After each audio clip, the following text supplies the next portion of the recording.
certain death if they refuse.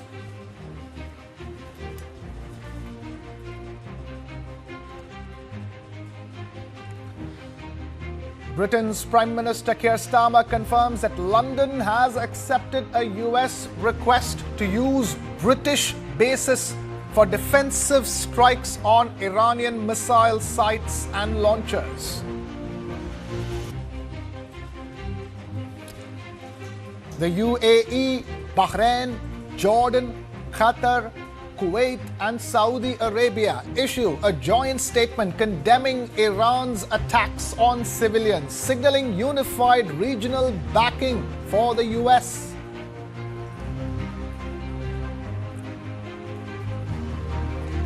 Reports say the US military kept using cloud tools from Anthropic during strikes on Iran hours after President Trump ordered agencies to halt the use of the firm's technology.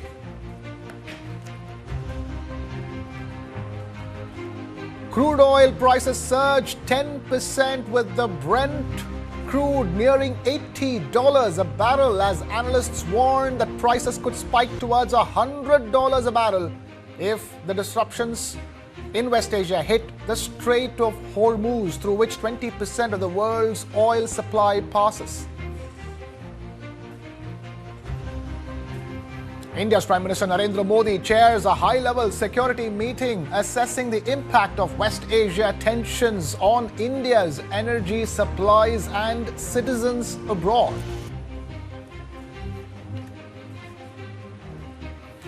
Pakistan says sensitive military sites including Noor Khan Air Base and 12 Corps HQ were targeted by armed drones as cross-border tensions with Afghanistan reach a new high.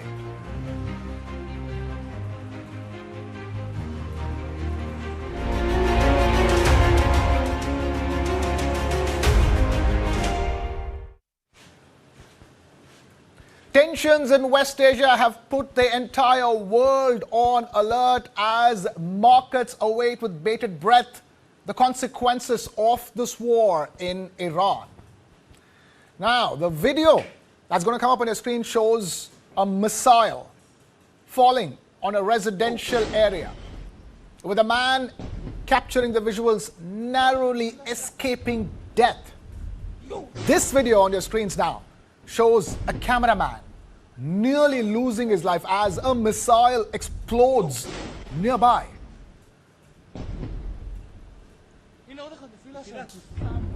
Meanwhile, another video showed a barrage of Iranian missiles lighting up the skies of Jerusalem with multiple projectiles, bypassing the Israeli missile defense system called Iron Dome.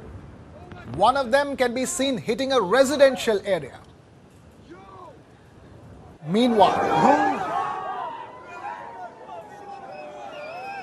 another video showed the aftermath of this strike. It revealed the extent of the damage caused by an Iranian missile. Cars buried inside the rubble and a road completely destroyed. A massive pile of debris marking the spot where the missile struck, with Israeli firefighters cordoning off the area.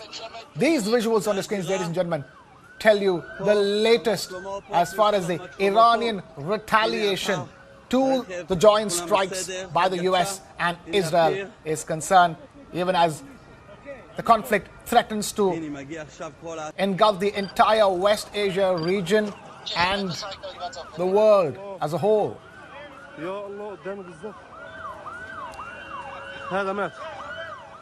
Meanwhile, Israel launched a barrage of strikes on Lebanon's capital, Beirut, after the Lebanese militant group Hezbollah fired missiles across the border. The exchange marks a sharp escalation in tensions along the Israel-Lebanon frontier. It was the first time in over a year that Hezbollah has claimed responsibility for a strike against Israel. The Israeli military said it intercepted one projectile that crossed into its territory, while Several others landed in open areas. However, authorities reported no injuries or damage. Meanwhile, in a statement, Hezbollah said that the missile fire was in retaliation for the killing of Iran's supreme leader, Ayatollah Ali Khamenei, and cited what it called repeated Israeli aggressions. Lebanon's Prime Minister Nawaf Salam denounced the cross-border rocket attack by Hezbollah, calling it irresponsible, and warned that such actions risk plunging the nation into a broader regional war. The violence marks a major escalation in what is being seen as a regional war between the US and Israel on one side and Iran and its allies on the other.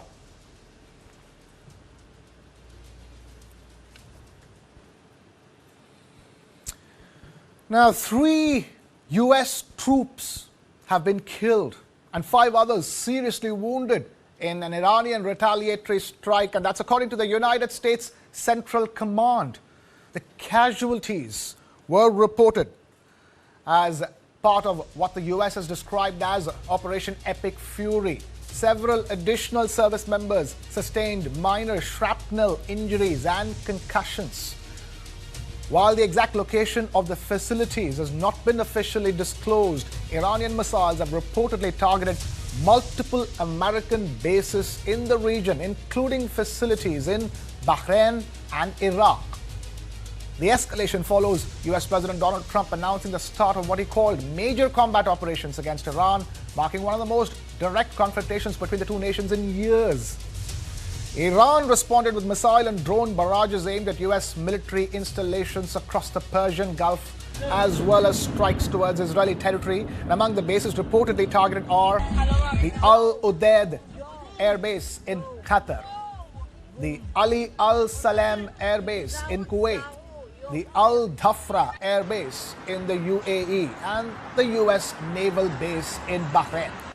The situation remains highly volatile, with fears that this conflict is fast expanding into a broader regional war.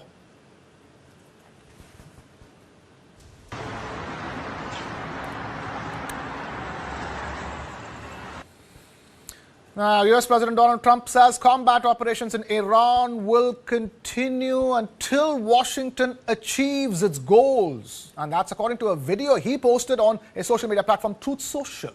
Trump confirmed that 3 US service members have been killed, the first American casualties in this conflict, and has warned that there will likely be more casualties as the campaign continues. The president vowed to avenge the deaths of the fallen troops, while insisting that the US remains fully committed to its military objectives in the widening conflict.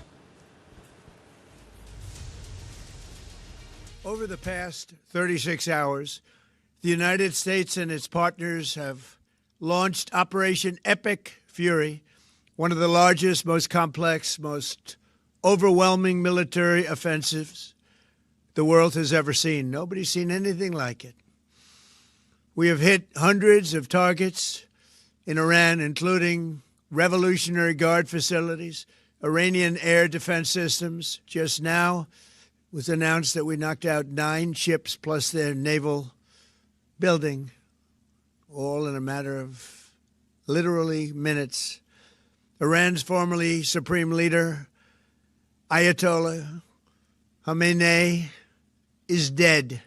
Earlier today, CENTCOM shared the news that 3 U.S. military service members have been killed in action.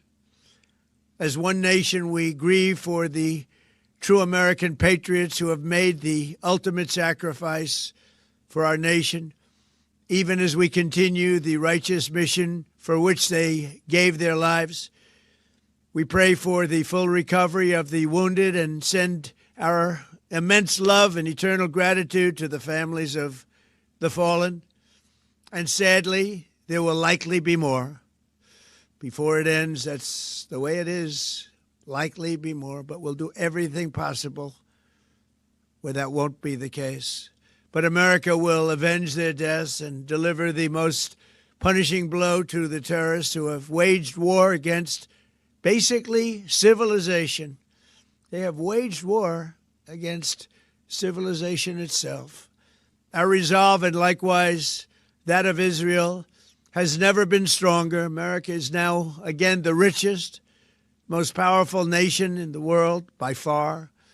But the only reason we enjoy the quality of life that we do and the freedom and security is we have done things that others are unable to do. But it's because of warriors who are willing to lay down their lives to do battle with our enemies. And they do battle better than anybody. An Iranian regime armed with long-range missiles and nuclear weapons would be a dire threat to every American. Monday morning has arrived with big fears across India. What will this war in Iran mean for India, Indians, the Indian economy, and more importantly, Indian trade? To get us an understanding of all of that, we have Dr. Srinath Sridharan, policy researcher and corporate advisor, now joining us live on the broadcast here on the Morning Brief. Thank you, Srinath, for taking time out to be with us here this morning. Clearly, all Indians watching those horrific visuals from Iran are only thinking, how is this going to impact us? Straightforward, the fact that 20% of oil passes through the Strait of Hormuz in Iran, most of that oil caters to to Asian markets, including India, is the first reason why Indians should be worried.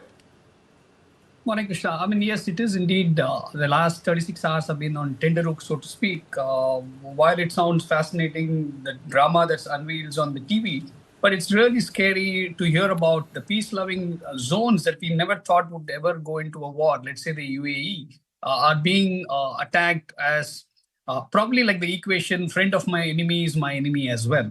And that's a challenge that we are going to face out. First, as you said, oil. I think the entire Asia, I mean, predominantly India, if the oil prices go up, while OPEC has promised to increase the production immediately until April end, if the oil prices go up, you also have the consequential impact of inflation that could go up in India. I mean, India is a net importer of oil. That's reality. And that entire region is not just about oil. It is also a large logistics hub, if you look at UAE, which means right from things that we ship out, that we export out of India and we import into India from the western part of the world or to the western part of the world goes through that. So which means the shipping cost and the insurance cost due to the regional war would go high, which means the landed cost of our goods is going to be expensive for us. And two, we may not be competitive in what we export unless the customers who are importing from us would actually pay that differential. Logistics today is global, so that's a challenge that we're going to have. And also, let's not forget the large diaspora of Indian expats do live in this area, in this region. So which means their safety, their potential to continue earning and repatriating money back home. Because end of the day, we have a large chunk of forex that comes through them. And that's a question mark while things look stable at this point and we should not panic. The other one is, I think, what I would call the sentimental outcomes, which means that as the stock markets kind of open up, as the debt markets kind of open up, how are we going to see volatility in pricing? And that's all mostly would be sentimental driven. And of course, I'm also seeing travel pricing. If you're going to travel in the region for the next few months, the pricing could be far higher than what it were before the war broke up. And I think that's an important aspect because we all have to factor it into the corporate travel and the entrepreneurs traveling. That's one. Two, I think I go back and summarize this. It all comes down to the uncertainty of geopolitics. It's an irony and not a coincidence, Krishna. Yeah. The Board of Peace members actually started the war. And if I were to actually put an acronym saying USA, I would say that today I would think of uncertainty, I would think of sentiments, and I would think of association. If I were to be construed to be friendly to one of these nations, will I get attacked? Will I have to cross my borders? Will I have to defend my borders? And that's an additional defense cost, which is not direct in the public eye. Yeah. But the reality is, if you're going to be constantly frozen and adrenaline rush, your body reacts very differently, and no different is the nations. Yeah. The last point is, I think, the question to ask, do the multilateral institutions mean anything anymore? UN Security Council. Exactly, yeah. Fair enough, fair point. You were talking about USA. I was thinking that the acronym could stand for United States of Attackers, from the Board of Peace, so to speak. But stay with us, Srinath. Oil markets are on the edge after those fresh strikes in Iran. Oil prices have surged as much as 10% in early Asian trading on Monday after those strikes in West Asia. Brent crude jumping above $80 a barrel from Friday's close of $72.87. Now, analysts are warning that prices could climb towards $100 per barrel if tensions escalate and global energy supplies are disrupted. Key concern, of course, is the Strait of Hormuz, the narrow gateway through which roughly a fifth of the world's oil supply flows through. Major OPEC plus producers, however, including Saudi Arabia and Russia, have announced a larger than expected production increase of over 200,000 barrels per day, with the aim of stabilizing markets amidst the turmoil. Srinath, from what I understand, every $10 rise in crude means 10,000 to 15,000 crore rupees in additional expenditure for India annually. That's true, Krishna. I mean, the challenge is not only that, that's only the direct cost to the exchequer. The indirect cost, the profitability of those companies fall down, and profitability of any of the user industries fall down, which will have a cascading effect on their stock pricing, which means the stock prices, the stock market indices will come under pressure. And three is the sheer nature of consumption basket that we have. All of these would lead to a higher inflation, at least in the short term, which means, again, we go back to that spiral saying on the macroeconomy, there is pressure, there is no new fresh sentiment about private capex coming in if you look at the macro level. And the micro level, everybody says, hey, everything is kind of going crazy. And what does it mean to my savings and my lifestyle and all of that? So it's going to be a double whammy in the short term. If we see this war panning out for the next couple of, let's say, even weeks, we're going to have a short-term pain which could last us at least a year. The financial year, there would be pressures on each of us, individuals, corporates, and the government finances as well. Srinath, as we were speaking, as you began, talking, the markets opened in India, and guess what? Sensex has opened down 1,000 points expected. But the fact of the matter is that Sensex on your screens now down 1.3%, down 1,000 points right at the opening. That's at 9:15 a.m. India time. Nifty, Sensex both down over 1% upon opening. It is a sea of red as far as the big indices in India is concerned. Nifty, Sensex, Nifty mid cap down 1.7%. Nifty small cap down 2.2%. India volatility index up by 15 points to 9.45%. Clearly, Srinath, how would you rate this 1,000 points gap down opening, so to speak? So I think it's a fair assessment, Krishna. I mean, we shouldn't worry about it. But if the war continues, as I said, we could see far more downward spiral. It's the sheer consumer sentiment or investor sentiment. It's not about India, but the sheer fact that because of the geopolitical pressures, we don't know what's going to happen to our corporates. For example, let's take the large oil majors in India. They're all large contributors to the indices, and there would also be concerns about them. And two, the cost of operations for them even to export out refined oil will be a suspect. So is the case with food industries, logistics companies, shipping companies, all listed in India. And that's why I also said that it's not only the stock market, we will also could see a short-term spike in the debt markets, because at the end of the day, it's all about sentiment and ability to draw. And as we have seen the Russia-Ukraine war, everybody thought it would be over in a few weeks, and it's nearly 3 years, and it's still panning out. So nobody can predict this, how it's going to pan out. I think we should brace out saying what is it that we can squeeze as cost. But the reality is, if we have to keep the sentiment going, I think we need kind of information symmetry that comes up in the market. Of the Ukraine war, Srinath, before we go any further, quickly, let's talk about oil again. Several tanker owners, oil majors, and trading houses have suspended crude oil, fuel, and liquefied natural gas, or LNG, shipments via the Strait of Hormuz. Take a look at this quick report. The attacks by the US and Israel on Iran could disrupt global oil and gas output. Trading sources have told Reuters that several tanker owners, oil majors and trading houses have suspended crude oil, fuel and liquefied natural gas shipments via the Strait of Hormuz. Lying between Oman and Iran, the strait is vital for oil exports.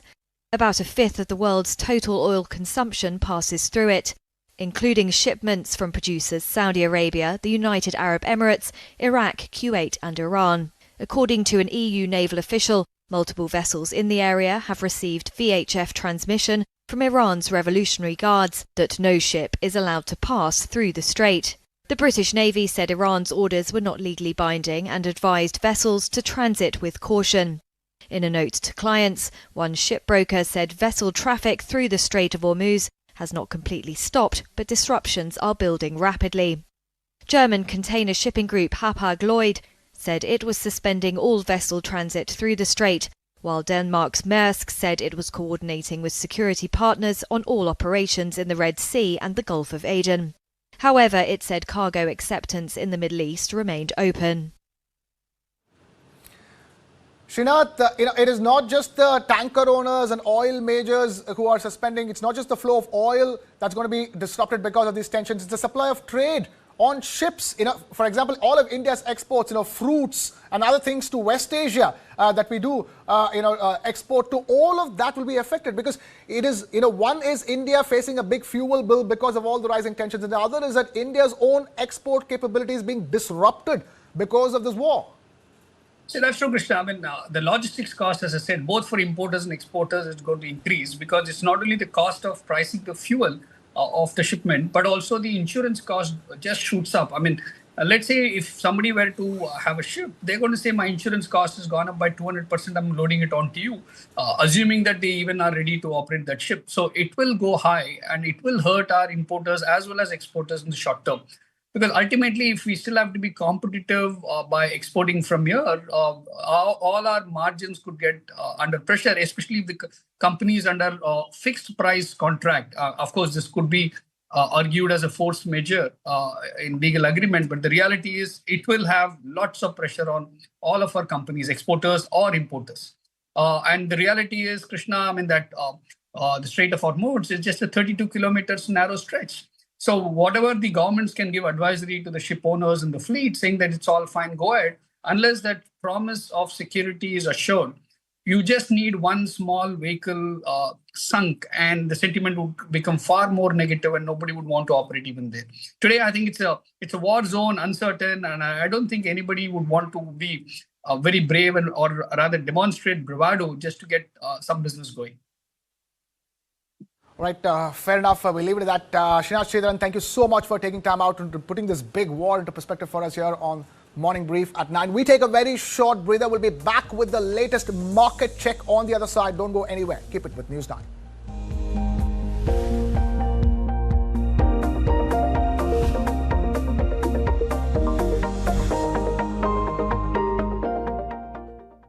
Nitesh Srivastava ji सिर्फ 35 साल की उम्र में अचानक एक बीमारी से चले गए। उनकी टर्म लाइफ इंश्योरेंस के पैसे बच्चों की पढ़ाई और घर खर्च में काम आ सकते हैं। पॉलिसी बाजार ने क्लेम के वक्त फैमिली का पूरा साथ दिया। पॉलिसी बाजार पे 2 करोड़ का टर्म लाइफ इंश्योरेंस सिर्फ 700 रुपए महीने से शुरू।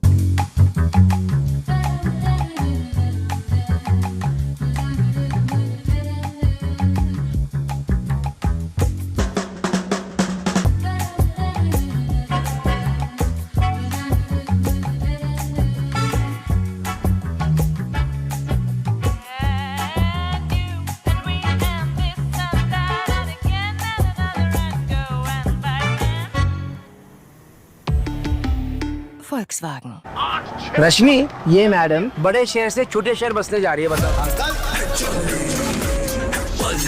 छोटे छोटे शहरों में ही तो है बड़े बड़े अखाड़े। नए नए दावपेच सीखेगी और फ्यूचर में मेडल जीतेगी। पर बेटा, इनका फ्यूचर? बड़े पापा, SBI लाइफ से इनका फ्यूचर सिक्योर है। अभी तो इसकी जीत का इरादा पक्का है। करो पूरे अपने इरादे, अपनों से किए सभी वादे। SBI लाइफ अपने लिए, अपनों के लिए।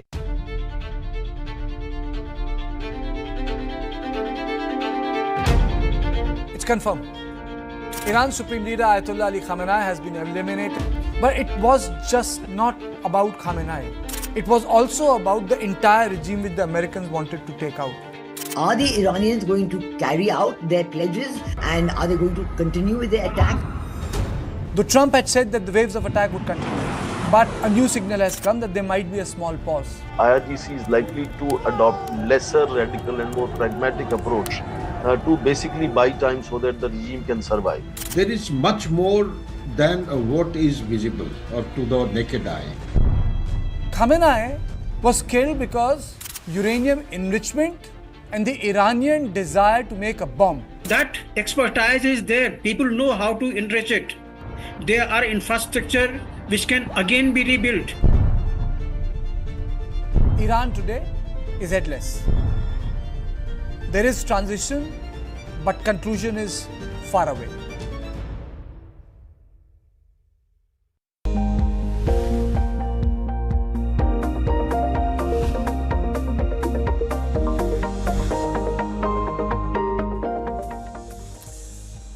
You are watching Morning Brief at 9. I am Krishna Kumar. Let's quickly get a check of where the Indian stock markets have opened for Monday morning. Sensex and the Nifty both down over 1% in the red. Sensex opening down 1,000 points.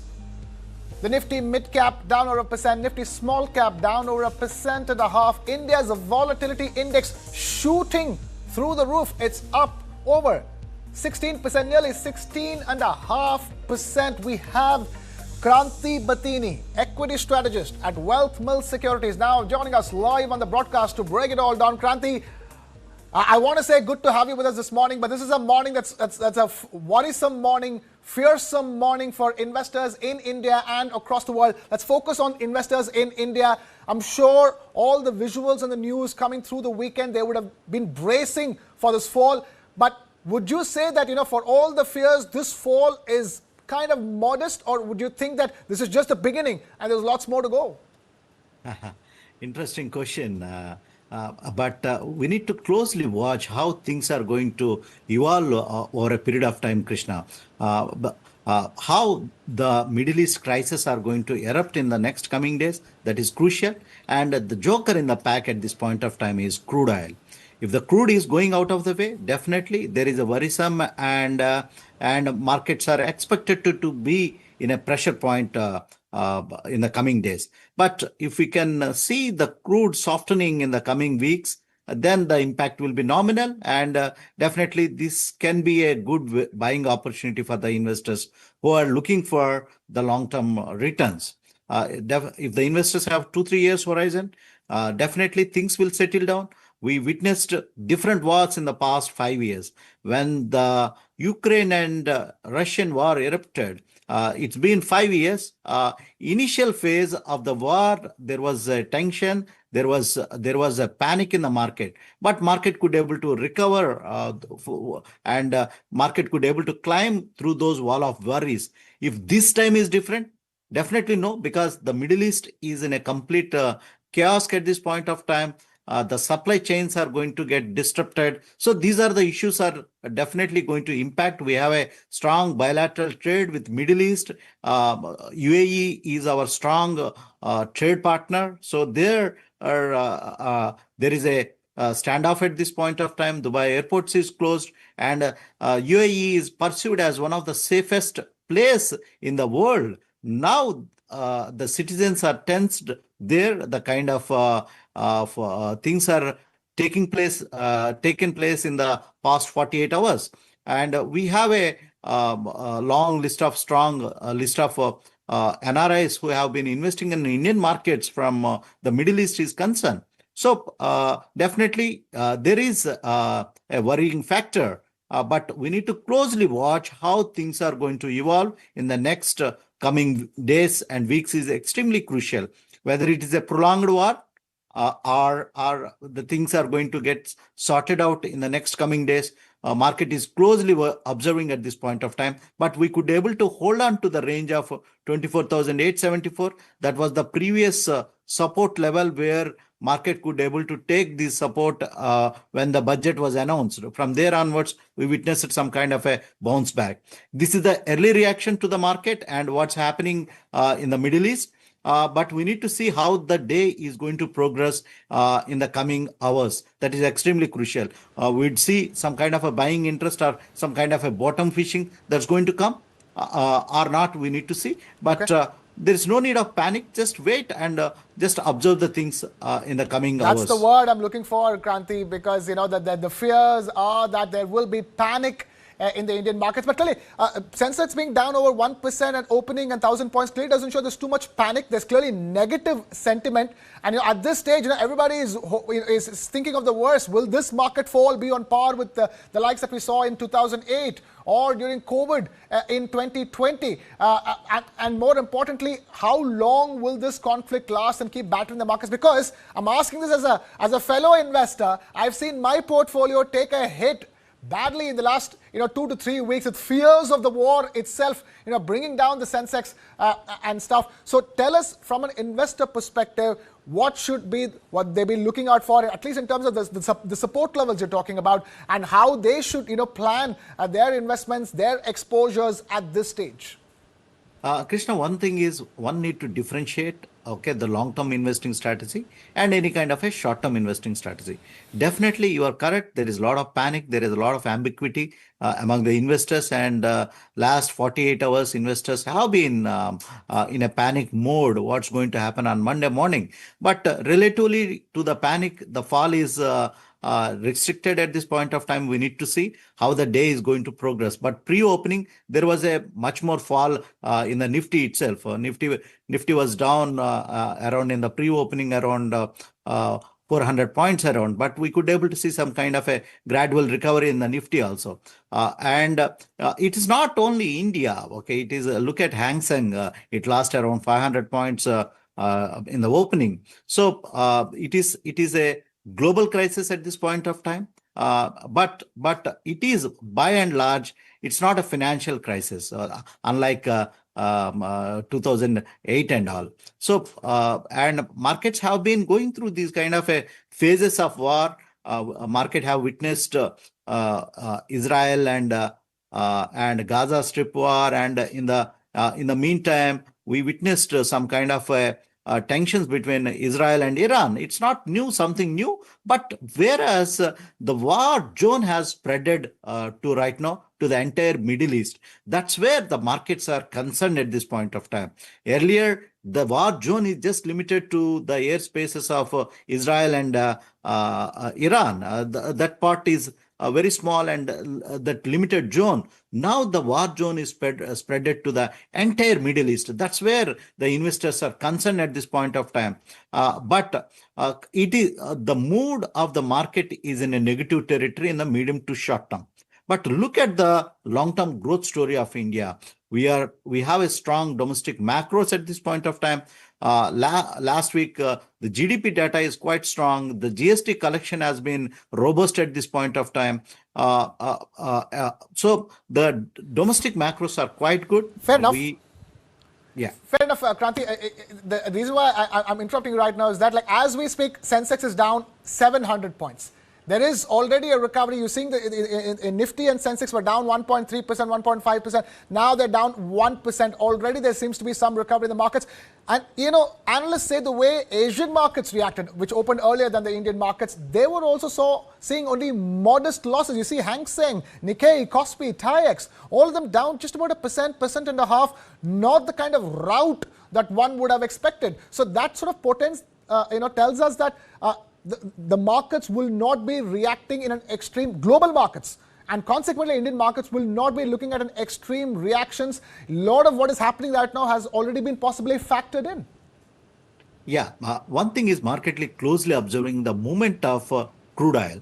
If the crude oil is going out of the way, anything above $80 to $100, that's where the key concern is going to be. That's where the cracks we can witness in the market. That's the real concerning area.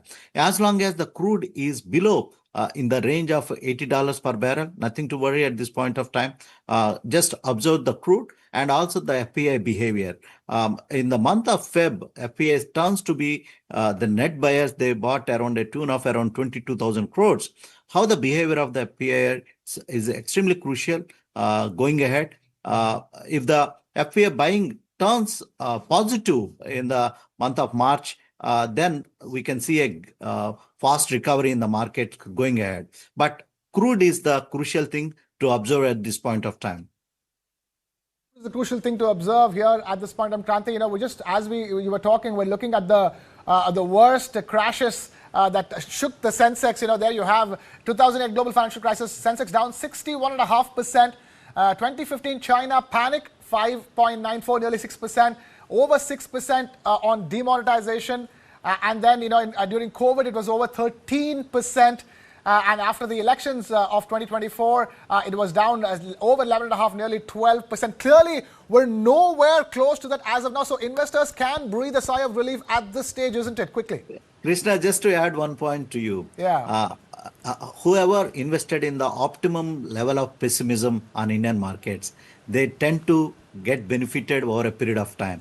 So if this is the kind of a same fall, definitely if the investors have the courage and the conviction and the outlook for the Indian economy, definitely one can buy and chip in a staggered manner. If they have the 100 rupees to invest, just go and buy for 10 rupees. This is the starting point. Nobody knows the exact bottom, but keeping the cash idle can be the most dangerous thing than this fall. Okay, keeping cash idle is clearly very dangerous. But would you say investors should wait a little bit more before they get into bottom fishing?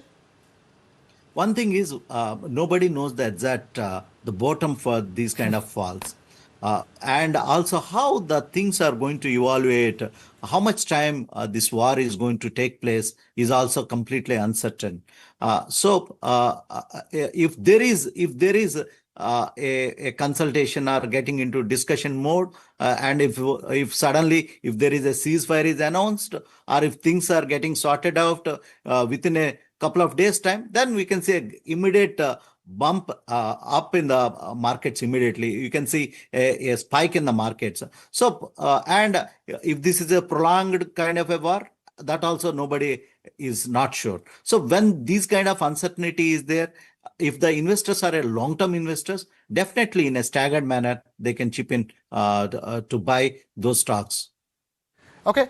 Kranti, with all this uncertainty around the stock markets and equity markets around the world, clearly we have to understand what is happening with precious metals, gold and silver. Gold and silver rates today rose nearly 2.5% amidst those escalating tensions in West Asia, unsettled financial markets, and has prompted investors to seek to safe haven assets. Clearly, that's what happens every single time there's uncertainty in the stock market. Spot gold rate today climbing to $5,400 per ounce. Meanwhile, spot silver prices also surging nearly 2%, touching highs of $96.93 per ounce during the Asian trading hours on Monday. These are early figures that we're talking about as far as gold and silver is concerned. Kranti, it doesn't require an expert to say this, but as an expert, I want your thoughts on it. Do you think that already there's so much talk around gold and the surge in gold? Some say there's going to be a greater surge in gold, but clearly all this uncertainty will only add to that surge in gold. Krishna, if you see the tendency of the gold and silver, the precious metals, they're perceived as the low beta asset classes, low beta commodities. But the kind of volatility what we witnessed in the past 3 months and 6 months, and silver, look at the silver, how I don't call it as a correction, the way silver got crashed in the fortnight or a month back. So they are no longer, I am little bit hesitant to say they're the safe havens at this point of time, because the kind of volatility they witnessed and silver and gold, they witnessed as volatility as equivalent to equity markets in the recent past. So coming back to your question, normally the tendency is, okay, when there is a geopolitical escalations that do come on surfaces in the market, investors tend to go for the precious metals. That is the first and foremost is the gold and silver, because of the industrial demand the silver have. So tend to go for these kind of I tend to say safe assets because the volatility is right now very much high. The investor tendency normally get into towards the gold and silver. That's what we are witnessing at this point of time.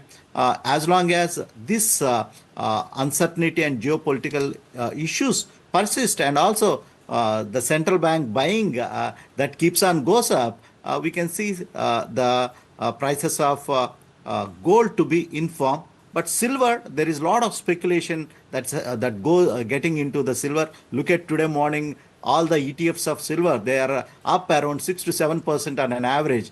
So a lot of speculation is taking place in silver at this point of time. Okay, a lot of speculation is taking place in silver. We're almost through with you. Quickly, last question before you let you go. Is there any way that investors can hedge themselves by investing in sectors that are not oil intensive or export intensive? Because those are the stocks which will be hit the hardest. All those stocks, companies which are dependent on exports through shipments, and companies which are heavily dependent on oil shipments. Definitely. Those are the companies that are going to be impacted in the medium to short term. And also the aviation is going to get impacted in the medium to short term. And also the paint and also tire, where the crude oil is one of the key substance of raw material for them. Those sectors are getting impacted. But by and large, look at the domestic centric sectors. And coming back to the defense as a sector, Krishna, 7-8 years back, 10 years back, we don't have any defense sector in India. Last 5-6 years, we have a defense sector theme that has emerged in India. So defense is going to be one of the key important sector going ahead, and at this point of time. So defense also going to be get benefited in these kind of falls, and any kind of geopolitical escalations that goes up. Defense is the theme that's going to emerge. And the capex and infra theme also very extremely crucial at this point of time for investors who are looking for long-term investing in the sectorial basis at this point of time. Fair enough. We'll leave it at that. Kranti Batini, Equity Strategist at Wealth Mills Securities. Thank you so much for taking time out to be with us here on Morning Brief at 9. And with that, we take another short breather. We'll be back with lots more on the other side. Keep it with News 9.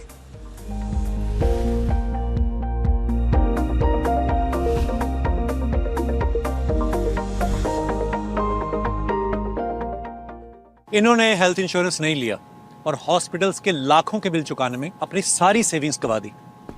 और इन्होंने policy बाजार से health insurance लिया, जेब से एक भी पैसा खर्च नहीं हुआ, और पॉलिसी बाजार ने कैशलेस क्लेम दिलवाने में इनको पूरा सपोर्ट किया। तो रिस्क मत लो, पॉलिसी बाजार से 1 करोड़ का हेल्थ इंश्योरेंस सिर्फ 525 रुपए महीने से शुरू।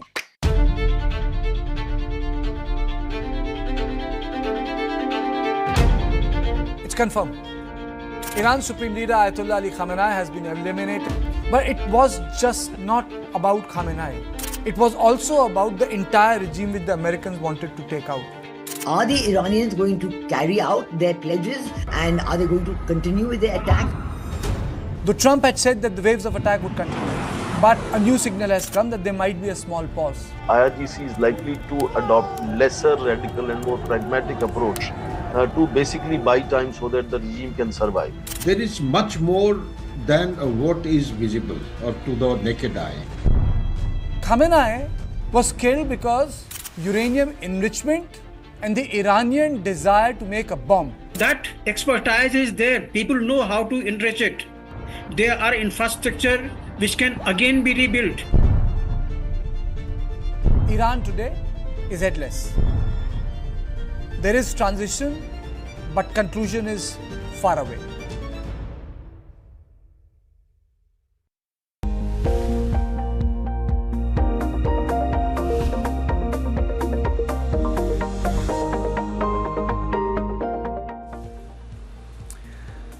You're watching Morning Brief at 9. I'm Krishna Kumar. Air travel in and around West Asia has been thrown into chaos, leaving thousands of passengers stranded at airports and hubs around the world after the twin strikes of US and Israeli on Iran that triggered widespread closures of airspace across the region.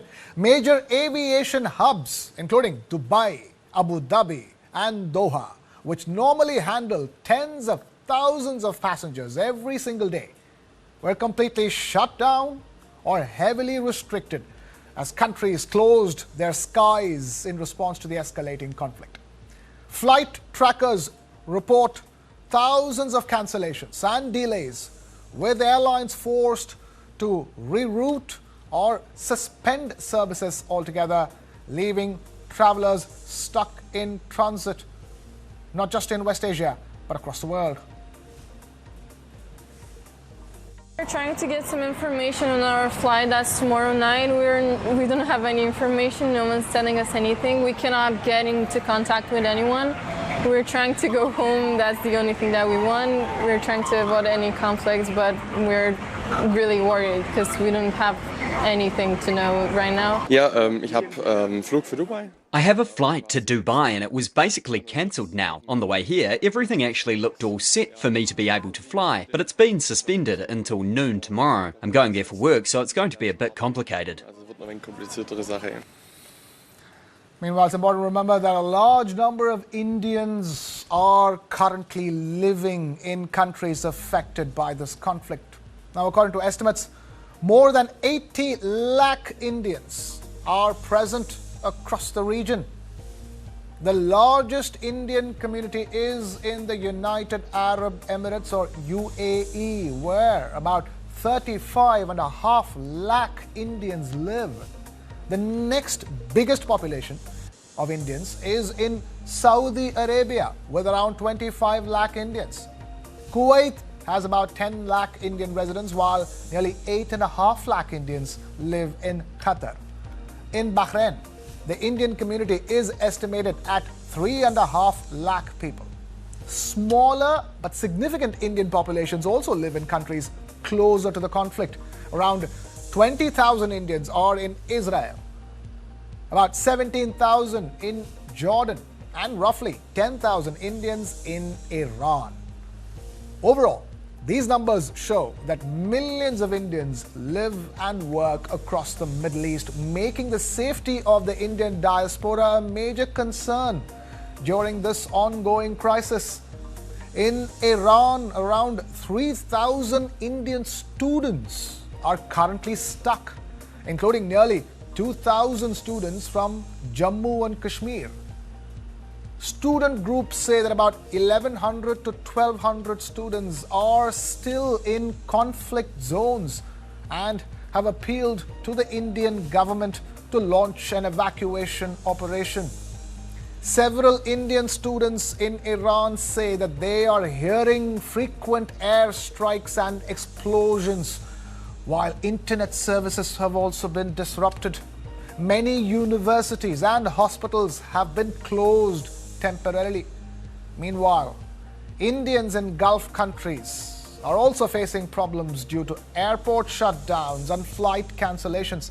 In the United Arab Emirates, several travelers from India are stranded after airspace closures disrupted flights. The Ministry of External Affairs of India has issued urgent advisories asking Indians in the region to remain cautious, stay indoors, and stay in contact with Indian embassies. Indian missions in Tehran and Tel Aviv have set up 24-hour helplines to help Indian citizens. Air travel has been hit hard. The Ministry of Civil Aviation of India said around 350 flights operated by Indian airlines were cancelled due to airspace restrictions. Well, internet is not working well. I don't know how my friend is using internet. We all are cut off internet. We don't have internet here, and situation here is very worst. We are hearing bomb sounds after every 15 minutes. We are hearing bomb sounds. It's very worst here. I don't think we will stay here. We will be fine here. Our mental health is, I don't know, it's very disturbing here. Okay, so what about the classes? What about the exams? What is going on? Has the university given you leave or something like that? When embassy gave us the advisory that leave Iran, at that period of time, our university didn't cooperate. They said us, if you will leave, we will fail you. At that very time, we just stayed here, and now we are just logged here. They just universities, hospitals, everything is closed for 15 days right now. Now, meanwhile, protests have erupted in several parts of India after the killing of Iran's Supreme Leader Ayatollah Ali Khamenei. Demonstrations were seen in Jammu and Kashmir, Delhi, Karnataka, Bihar and Telangana as people came out onto the streets expressing anger and grief. In Jammu and Kashmir, large crowds gathered in Srinagar's Lal Chowk, where protesters raised anti-US and anti-Israel slogans and carried posters of Khamenei. Shia majority areas like Badgam and Saidakadal also witnessed demonstrations. Many people held mourning processions and prayers. Similar scenes were reported in Delhi, the national capital, where groups gathered to protest and condemn the killing of Khamenei. In Karnataka and Telangana, small demonstrations were held by members of the Shia Muslim community, with people raising slogans and holding placards. In Uttar Pradesh's Lucknow, Shia Muslim women were seen in tears while mourning Khamenei's death, with many chanting slogans and holding prayers. Political and religious leaders in Jammu and Kashmir, including Mirwais Umar Farooq and former Chief Minister Mehbooba Mufti, strongly condemned the killing and called for a strike. Meanwhile, security has been tightened in several areas, especially in Jammu and Kashmir, to prevent tensions from escalating as protests continue.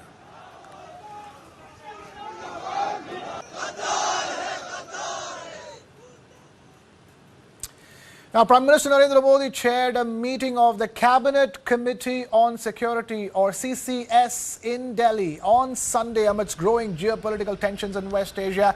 The meeting came in the aftermath of the Israel and US strikes on Iran, targeting Iranian military command centers, air defense systems, missile sites and key regime infrastructure. We understand that the safety of the Indian diaspora stranded in West Asia was an important part of the agenda of that meeting, even as India contemplates its response to the rising tensions in West Asia and the widening regional war after the US strikes on Iran. The Cabinet Committee on Security, including Home Minister Amit Shah and India's External Affairs Minister Dr. S. Jaishankar,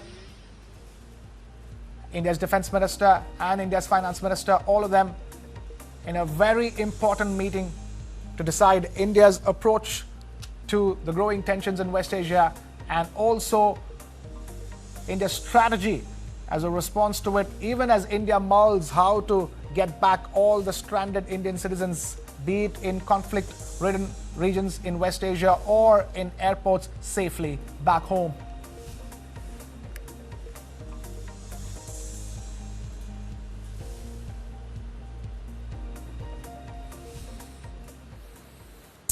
Meanwhile, the UK, France and Germany have said that they are ready to coordinate with the US and regional partners to help curb Iran's retaliatory attacks, signaling a united Western front amidst rising tensions. In a joint statement, UK's Prime Minister Keir Starmer, France's President Emmanuel Macron and Germany's Chancellor Friedrich Merz said that they were appalled by what they described as Iran's reckless strikes on their allies.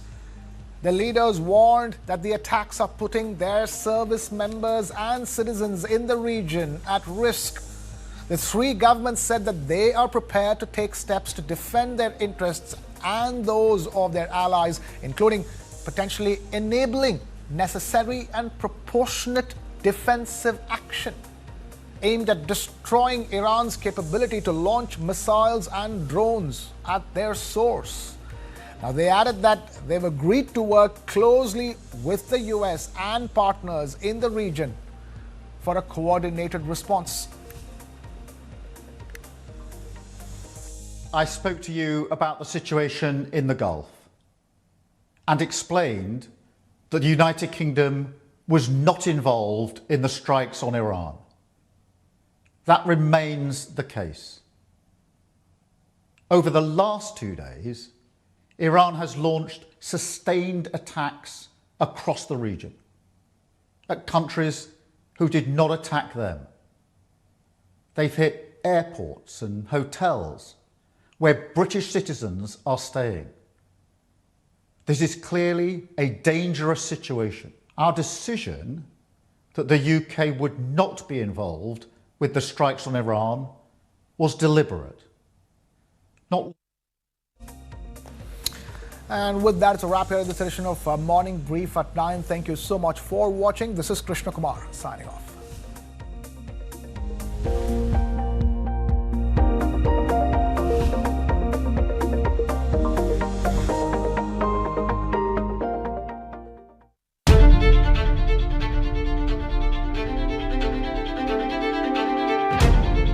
It's confirmed. Iran's Supreme Leader Ayatollah Ali Khamenei has been eliminated. But it was just not about Khamenei. It was also about the entire regime which the Americans wanted to take out. Are the Iranians going to carry out their pledges, and are they going to continue with their attack? Though Trump had said that the waves of attack would continue, but a new signal has come that there might be a small pause. IRGC is likely to adopt lesser radical and more pragmatic approach to basically buy time so that the regime can survive.